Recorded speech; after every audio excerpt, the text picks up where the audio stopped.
မြူပိတ်တဲ့ညကတော်လန်ခီးလွန်ခဲ့တဲ့နှစ်ပေါင်းများစွာတောင်ပေါ်ရွာလေးတစ်ရွာစီကိုညဘက်ကြီးဆိုင်ငယ်နဲ့ခီးနဲ့လာတဲ့ထွန်းထွန်းဆိုတဲ့ကောင်လေးတစ်ယောက်ရှိတယ်။အဲ့ဒီညလာပညာလည်းဖြစ်ပြီးတော့ကောင်းကင်မှာတင်တွေရောအုပ်ပြီးတော့မြူတွေကရမ်းစားနေတာ။လမ်းကတော်တော်လေးကိုမှောင်နေခဲ့တယ်။လမ်းဘေးဝဲရမှာလည်းမှောင်မဲနေတဲ့တစ်ပင်ကြီးတွေကလွယ်လို့ဘာမှမရှိဘူး။တော်လန်းအလေလောက်ကြောက်တဲ့အချိန်မှာပဲဝုန်းကနဲ့တန်ကြီးနဲ့ထွန်းထွန်းရဲ့ဆိုင်ငယ်ဟာဘိန်းပေါက်သွားတော့တယ်။အဲ့ဒီအချိန်မှာထွန်းထွန်းကဒီလိုအချိန်မှာဖြစ်ရတယ်လို့စိတ်ပြက်လက်ပြက်နဲ့ပဲဆိုင်ငယ်ကိုတွန်းပြီးတော့ရှစ်ဆက်ခဲ့တော့တယ်။ဖုံးလိုင်းကလည်းမရှိပုံဝင်းချင်းကလည်းတိတ်ဆိတ်လုံးတော့သူ့ရဲ့ခြေတန်းကလွယ်တောကောင်ဟောတယ်လေးတော့မကြရအောင်ခဏကြာတော့သူကလမ်းဘေးကမီးရောက်နေပြီလေလင်းနေတဲ့အိမ်ကိုကြီးလုံးတွေ့လိုက်ရတယ်သူလည်းဝမ်းသာအားရနဲ့အိမ်တကားကိုတွားခောက်လိုက်တော့တယ်အိမ်ထဲမှာပဲသူရှိတယ်ခင်ဗျာဆိုင်ငယ်ပြလို့ခဏလောက်နားခွင့်ပြုပါဦးခဏကြာမှပဲတကားဖွင့်လာပြီးတော့အသက်က60ကျော်လောက်ရှိတဲ့အဖိုးတယောက်ထွက်လာတယ်အဖိုးကစကားတစ်ခုမှမပြောဘဲနဲ့ထုံထုံကိုဆက်ကြည့်ပြီးတော့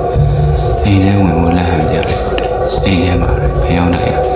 မိမိတို့မိတို့နဲ့မှောင်မဲနေတာပဲ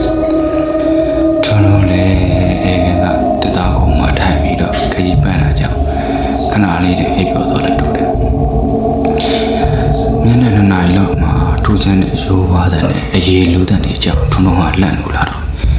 အတန်ဟာတဲ့အဖိုးကိုဝင်သွားတဲ့ဘေးခန်းတဲ့ကနေထွက်လာတာပဲအဲ့ဒီအခန်းထဲကမှအသားလေးဟနေပြီးတဲ့အထက်ကလည်းဖျောင်းတိုင်းမီးရောင်လေးကဖြာထွက်နေတယ်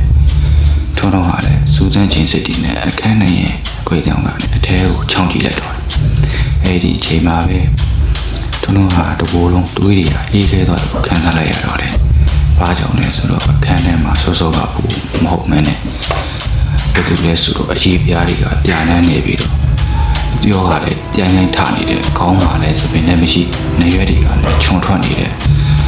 အသားသားဗီလိုကြီးတောင်ဖြစ်နေတယ်အဲ့ဗီလိုကြီးကမြေပြင်ပေါ်မှာလဲလောင်းနေတဲ့တောဝက်အသိကောင်ကြီးကိုလက်သက်အချုံကြီးတွေနဲ့ဆွဲပြဲအသားစိမ်းတွေကိုပဲစစ်တယ်ကိုအတင်းထိုးလိုက်ပြီးတော့တချို့ကျွန်းနဲ့ဝါစားနေတယ်ပို့ပြီးတော့ထိတ်လန့်ဖို့ကောင်းတာကတော့အဲ့ဗီလိုကြီးရဲ့ခါမှာလူတွေရဲ့လက်ဝတ်ရတနာတွေကိုနာယီတွေရောတွေးဆုံးနေတဲ့ဝတ်စားတွေချိတ်ဆွဲတာမြင်လိုက်ရဒါလမ်းမပြီးရောက်လာတဲ့ခီးသွားတွေကိုဖမ်းထားတဲ့ဘီလူကြီးမျိုးကိုထွန်းထွန်းကတည်လိုက်တော့တယ်ကြောက်စိတ်တွေကြောင့်ပဲထွန်းထွန်းကဖေးရလက်ပြားတွေဟာတုံလုံးသွားပြီးတော့နောက်ကိုဖြည်းဖြည်းချင်းစုံနေတယ်ဒါပေမဲ့လည်းကန်လို့ချင်းတော့သူ့အိတ်ကတဲ့ကတော့ချိတ်ကခုံလေးရိုက်မိပြီးတော့ဖုံးကနေဆိုတဲ့အတန်ထွက်သွားတော့တယ်ချက်ချင်းစုတော့ပဲခင်းထဲကလေအသားဝါးတဲ့ရာလေးရက်သွားပြီးတော့တိတ်ဆိတ်သွားတော့တယ်ထွန်းထွန်းလေးရင်မထဲကနှလုံးပုံစံတွေကဘုံတီးနေတယ်လို့ပဲအကွဲတောင်းကနေပြန်ကြည့်လိုက်ပြီးတဲ့အချိန်မှာတော့ဘီလူကြီးတားစားတာရက်ပြီးအကွဲတောင်းစီကိုနှလုံးအင်ကြီးတွေပြုတ်ထွက်ပတ်တဲ့စိုက်ကြီးနေတာကိုတွေ့လိုက်တော့တယ်အဲ့ဒီချိန်မှာဘီလူကြီးနဲ့ထွန်းထွန်းနှလုံးချင်းတက်တဲ့ကိုတိုးသွားပါပြီဟိုကလည်းဆိုဘီလူကြီးကဆူရှာလာတဲ့တက်ကြီးနဲ့ဟောဟစ်ပြီးတော့